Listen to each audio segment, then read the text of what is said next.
آپ سمجھتے ہیں کہ صرف جھوٹ بولنا گناہ ہے، صرف بدنظری گناہ ہے، صرف زنا اور چوری گناہ ہے، اور آپ یہ نہیں جانتے کہ قرآن کو نہ سمجھنے کی کوشش کرنا یا سمجھنے کی کوشش نہ کرنا یہ ان سارے گناہوں سے بڑا گناہ ہے۔ آپ انجینئر ہیں، بڑے خوش ہیں کہ میں انجینئر ہوں، آپ ڈاکٹر بن گئے، بڑے خوش ہیں کہ میں ڈاکٹر ہوں، آپ تاجر بن گئے اور آپ خوش ہیں کہ میں تاجر ہوں،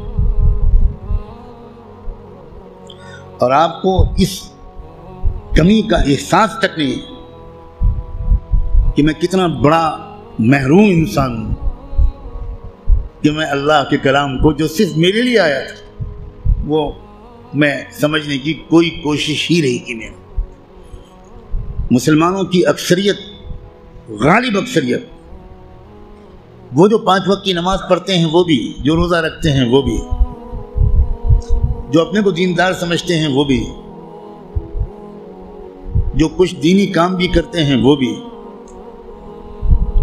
اس بڑے گناہ میں تقریباً سب شریک ہیں کہ وہ قرآن مجید کو سمجھنے کی کوئی کوشش نہیں کرتے اور قرآن مجید کو نہ سمجھنے کو گناہ نہیں سمجھتے یا سمجھنے کی کوشش نہ کرنے کو گناہ نہیں سمجھتے۔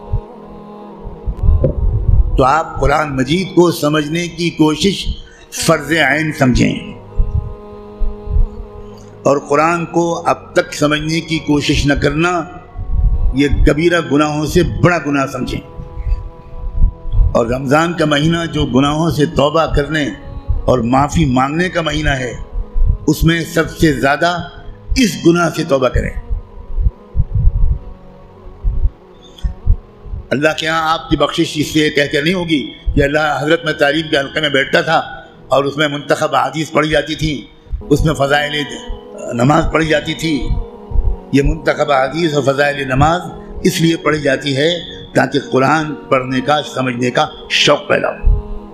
اور اگر کوئی کتاب قرآن مجید کے سمجھنے کی کوشش کے راستے میں ایک رکاوٹ بنتی ہے تو میں کہنے کی ہمت بھی نہیں کرتا، ضرورت بھی نہیں سمجھتا کہ وہ کتاب یا اس کتاب کو یہ درجہ دینے والا اللہ کے ہاں کدھر کھڑا کیا جائے گا۔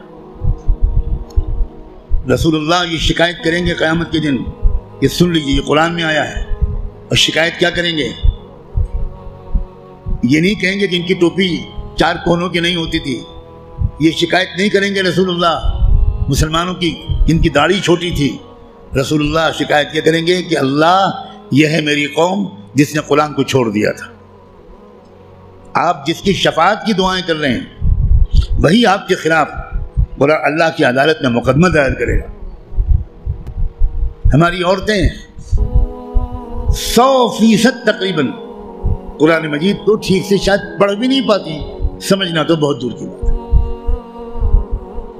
ہم نے کبھی فکر ہی نہیں کی کیا ہو گیا، مجھے کچھ سمجھ میں نہیں آتا۔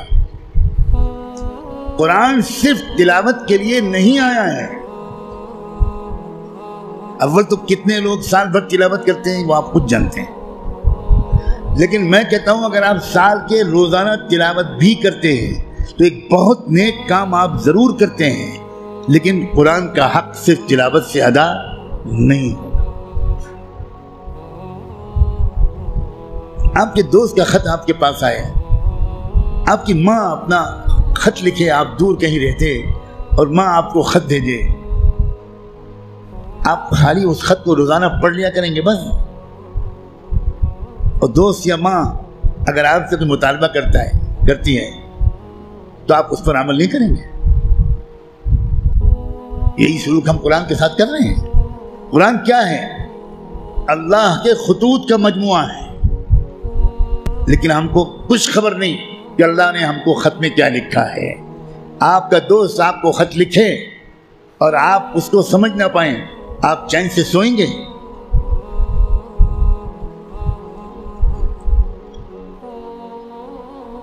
کسی کمپنی کا اشتہار آپ نے دیکھا، آپ نے اس کو اپنی درخواست بھیجی، وہاں سے جواب آیا، جواب ایسی زبان میں ہے جو آپ نہیں جانتے، آپ اس دن کھانا کھائیں گے اس خط کا مضمون سمجھنے سے پہلے؟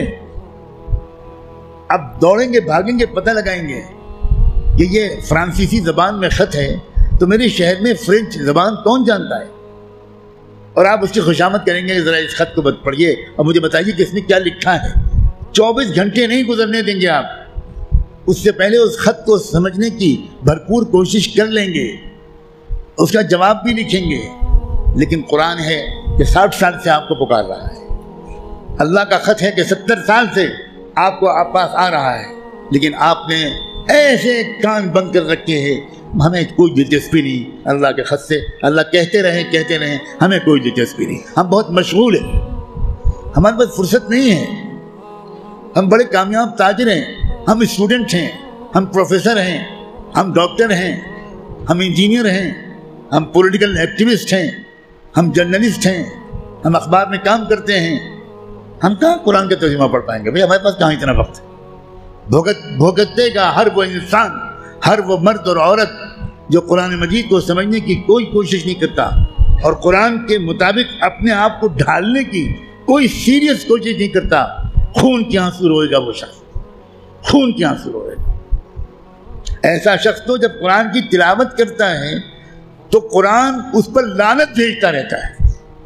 اب غور تو کریں، رب قارئ للقرآن والقرآن یلعنہ، یہ میرے باپ کی اور پیر کی کہی ہوئی بات نہیں ہے، یہ بات صادق و مصدوق رحمت دو عالم صلی اللہ علیہ وآلہ وسلم نے کہی کہ قرآن بہت سے لوگ پڑھتے ہوتے ہیں اور پڑھنے کے درمیان قرآن اس پر لعنت بھیجتا ہے، اے اللہ یہ مجھ پر یہ پڑھ رہا ہے، اس پر لعنت۔ اب قرآن کی لعنت پر اللہ تعالیٰ قبول نہیں کریں گے؟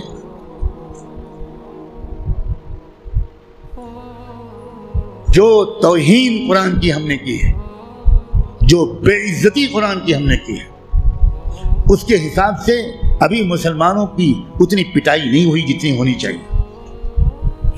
آپ اتنی پٹائی پر پریشان ہیں، ابھی تو شروع ہوئی ہے پٹائی، پھر دیکھیے گا آئندہ کیا ہوگا۔